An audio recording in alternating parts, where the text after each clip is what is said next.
Hello my YouTube च्यानलमा हजुरहरूलाई स्वागत छ। आई होप हजुरहरू पनि सन्चै हुनुहुन्छ होला। म आज तपाईँहरूलाई के देखाउँदैछु भने आफ्नै करेसा बारीमा फलेको भान्टा हैन, अझै टिप्न छ है अलिकति। कस्तो चाहिँ लाग्यो हजुरहरूलाई? ल आमाहरूले टिप्दै हुनुहुन्छ, मैले टिपिसकेको अनि फेरि अलिकति आमाले टिप्दै हुनुहुन्छ। गाइस हेर्दै गर्नुहोस् कति राम्रो फलेको छ, कति दामी छ के, कति दामी दामी आफ्नै करेसा बारीमा फलेको भेन्टा। यता पनि छ आमा। वाउ, यता यो चाहिँ अलि सानो भएछ हैन, किन कक्रके छ पनि। एउटा लामो यहाँ छ, बिउ राख्ने हो र? बिउ राख्ने हो र? सिधा लामो है, कुन कसको? ए बुट्टाको छ र त्यता? त्यता छैन, यता ए छ।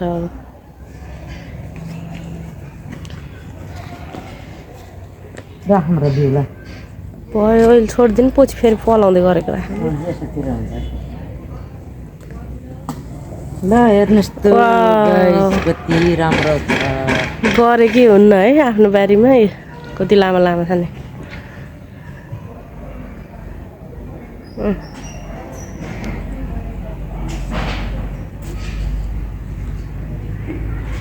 तरकारी तरकारी ल हेर्नुहोस् गाइस, दुईटा बुट्टा छ हैन, कति फल्यो कि कति फल्यो। टिपेसम्म खाम फेरि अहिले यति भएको थियो के। अनि जति राम्रो फल्यो त्यता धनियाँ अनि मुला अनि उता टमाटर हुँदैछ। अनि के छ यहाँ हेर, यता काउली फुलेर यस्तो भएछ है। यता बन्दा काउली, मुला, लसुन, अनि यता रहेको छ आलु। यो पुरै आलु हो, अब शीतले खान्छ होला, एकदमै शीत परिरहेको छ। अनि आमाले भान्टा टिपेर ल्याएर आउनु भएको छ। अब गोपी काट्ने।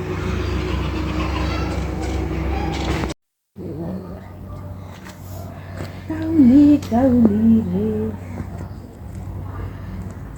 पुरै सिधै सिध छ अरे। त्यसलाई औलो नओरिकन च्याट्टा पार काट्दैन त्यसलाई।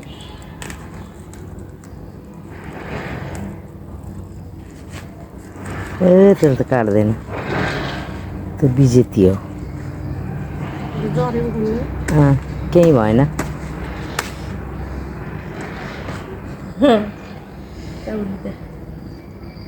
यस्तो छ करा, आफ्नै बारीमा फलेको काउली। ल हेर्नुहोस् गाइस, आफ्नो बारीको तिउन तरकारी किन बाहिर नु पैसा फ्याँक्न पर्यो, आफूलाई खानामा भयो ताकेर अनि खाने।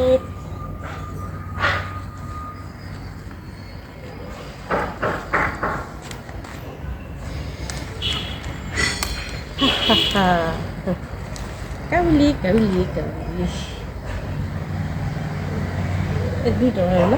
होला आलु मिसाउने। आफ्नै करेसा बारीमा फलेको प्राकृतिक रूपले सिजन अनुसार फलेको काउली हाम्रो। यसरी काउलीको फुल यस्तै करामी करामी खानुपर्छ, मिठो छ। त्यही गरी हाम्रै करेसा बारीमा फलेको भान्टा। ल हेर्नुहोस्, आफ्नो भनेको आफ्नै हुने। एक हातको छ कि, एक हातको यति लामो छ। दुईवटा काट्ने नि तरकारी तरकारी हुन्छ। यो त एक हप्तालाई हुन्छ हाम्रो त, होइन हामी हो नि। हामी फलेको है।